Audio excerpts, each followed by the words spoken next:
कहते हैं चोर चोरी से जाए पर हेरा फेरी से न जाए, तो चीन तो डकैत है। अब चीनी कांड का पर्दाफाश हुआ विश्व बैंक में और भारत की बात सही निकलकर सामने आ गई। भारत ने दुनिया को कहा कि देखो जो मैं कह रहा था आखिर वही सच निकल कर आया, क्योंकि बहुत बड़ा घपला हुआ है विश्व बैंक में और ये घपला चीन ने कराया और जिससे चीन को फायदा भी मिला। और चीन की बात मानने पर विश्व बैंक मजबूर हो गया था, क्योंकि विश्व बैंक को चीन से चाहिए थी कुछ चीज। दोनों के बीच में बड़ी प्लानिंग बनी जिसका असर देखने को मिला। तो वहीं दूसरी तरफ फ्रांस के बड़े खजाने पे हाथ मारा भारत ने। फ्रांस ने 24 मिराज 2000 क्यों भेज दिया भारत, इसके अलावा बहुत कुछ। आइए जानते हैं इन खबरों को विस्तार से। भारत ने पहले भी कहा है ये बात कि जितनी भी अंतर्राष्ट्रीय संस्थाएं हैं सबको डिसॉल्व कर देना चाहिए, तोड़ देना चाहिए और इसे फिर से बनाना चाहिए। इसके पीछे एक बड़ी वजह है। बड़ी वजह ये है कि दुनिया की जितनी भी बड़ी बड़ी संस्थाएं हैं इन सब पे चीन का दीमक चढ़ गया है और ये दीमक कहाँ तक फैला है इसका अंदाजा धीरे धीरे दुनिया को मिलता जा रहा है, क्योंकि अब एक गंभीर प्रश्न खड़ा हो गया है। चीन ने बड़ा खेल किया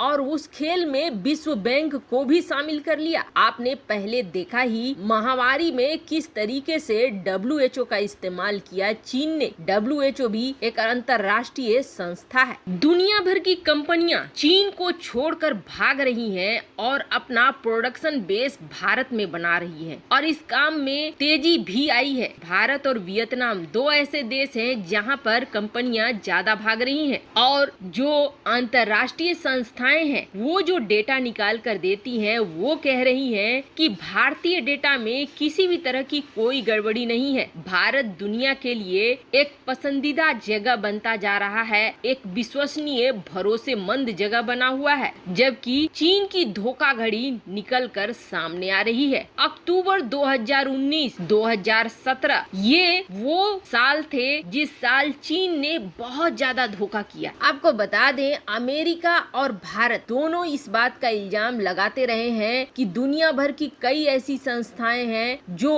बड़ी संस्थाएं हैं वो चीन की तरफ अपना झुकाव रखती हैं। जो IMF यानी विश्व बैंक ने धोखा किया है इसमें विश्व बैंक के प्रमुख के शामिल होने की बात आ रही है। दरअसल 2018 में एक रिपोर्ट तैयार की गई और ये रिपोर्ट विश्व बैंक की तरफ से तैयार की गई। इस रिपोर्ट में चीन ने फेरबदल करवाया। चीन ने आखिर क्यों फेरबदल करवाया? चीन ने इसमें अपनी रैंकिंग बहुत अच्छी दिखाई और इसके लिए चीन ने उस समय अपने अध्यक्ष जो कि उस वक्त विश्व बैंक का अध्यक्ष बना हुआ था जिम योंग किम पर दबाव बनाया और उसने इस रिपोर्ट को इस तरीके से जारी किया कि चीन की रैंकिंग 10 पायदान ऊपर चली गई। यानी विश्व बैंक में रैंकिंग देखकर ज्यादा प्रोजेक्ट मिलने शुरू हो गए चीन को। और अब इस रिपोर्ट का खुलासा हो रहा है कि जो रिपोर्ट 2018 और 2020 में बनी थी कि सबसे अच्छे देश कौन से हैं जहां पर आप व्यापार कर सकते हैं, उस रिपोर्ट में अनियमितता है, गड़बड़ी है।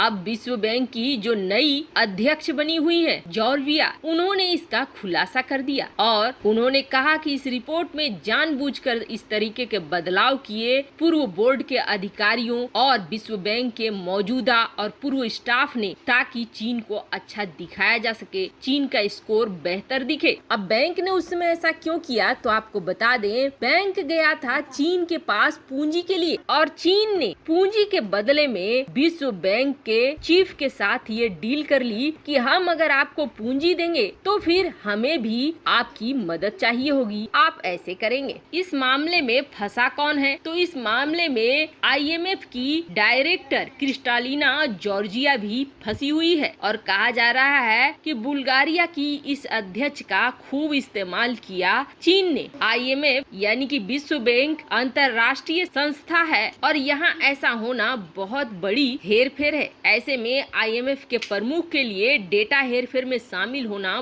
बहुत हानिकारक आरोप है। खैर इन सब के बीच में फ्रांस का गुस्सा जहां एक तरफ अमेरिका और ऑस्ट्रेलिया की तरफ फूटा है, जिससे चीन बहुत खुश है। चीन को ऐसा लग रहा है कि चलो यहाँ पर अमेरिकी सहयोगियों के बीच फूट पड़ गई है। तो वहीं नहीं। क्या भारत के लिए कोई मुश्किल खड़ी हो रही है? तो नहीं, आपको बता दें भारत के लिए कोई मुश्किल खड़ी नहीं हो रही है, बल्कि भारत को फ्रांस के खजाने का एक बड़ा हिस्सा मिलने वाला है। अमेरिका और ऑस्ट्रेलिया के बीच ये बातें बहुत समय से चल रही थी और ये बात कहीं न कहीं क्वाड के सारे मेंबर को पता था कि अमेरिका ऑस्ट्रेलिया के साथ इस तरह का कोई गठबंधन बना रहा है और जिसकी नींव रखी जाएगी परमाणु पनडुब्बियों के आधार पर। अमेरिका हर चीज अपने फायदे के लिए करता है, ये तो निश्चित हो गया, लेकिन ये भी कहीं न कहीं सच्चाई थी कि फ्रांस की कंपनी बहुत ज्यादा देर कर रही थी। पिछले 4 सालों से कारण कोई भी क्यों न हो, फ्रांस की कंपनी डिले करती जा रही थी और चीन का खतरा बढ़ता जा रहा था। ऐसे में ऑस्ट्रेलिया ने ये फैसला लिया कि वो मूव करे, ये तो ठीक था, लेकिन फैसला गलत यहाँ पर ऐसे हो गया कि ऑस्ट्रेलिया या अमेरिका दोनों में से किसी ने फ्रांस को कोई इंफॉर्मेशन नहीं दी। फ्रांस को पता नहीं था कि हमारे इंजीनियर यहाँ काम पर लगे हुए हैं और ऑस्ट्रेलिया अचानक से ये डील करके चला आएगा